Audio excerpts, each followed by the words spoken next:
জুলাই ঘোষণাপত্র ও জুলাই জাতীয় সনদ কি? জাতির সামনে আগামীকাল মঙ্গলবার বিকেলে জুলাই ঘোষণাপত্র উপস্থাপন করবে অন্তর্বর্তী সরকার।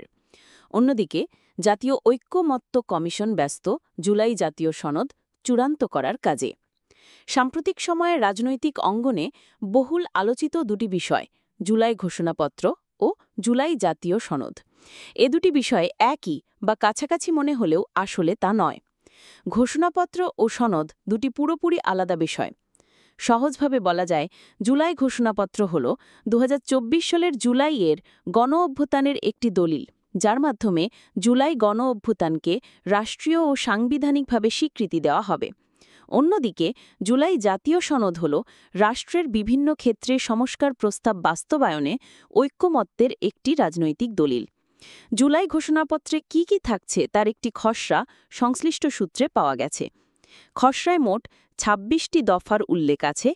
এর মধ্যে প্রথম ২১টিতে সংক্ষেপে মহান মুক্তিযুদ্ধ সহ বাংলাদেশের মানুষের অতীতের বিভিন্ন ঐতিহাসিক ও গণতান্ত্রিক সংগ্রাম থেকে শুরু করে জুলাই অভ্যুত্থানের প্রেক্ষাপট বর্ণনা করা হয়েছে। এখানে শেখ মুজিবুর রহমানের আমলে সংবিধান সংশোধন করে একদলীয় শাসন ব্যবস্থা বাকশাল কায়েমের সমালোচনা করা হয়েছে। পিলখানা ট্র্যাজেডি, শাপলা চত্বরে গণহত্যার বিষয়েও এখানে উল্লেখ আছে।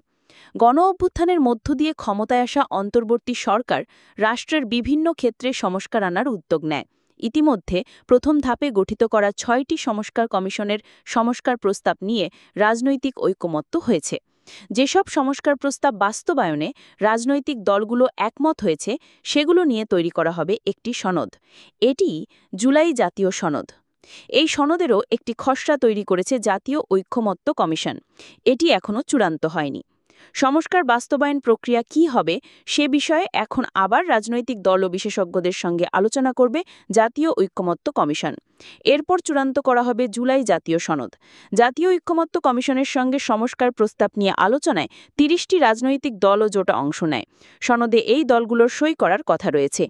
আগামী দিনের সংবিধান কেমন হবে তার রূপরেখা থাকবে এই জাতীয় সনদে।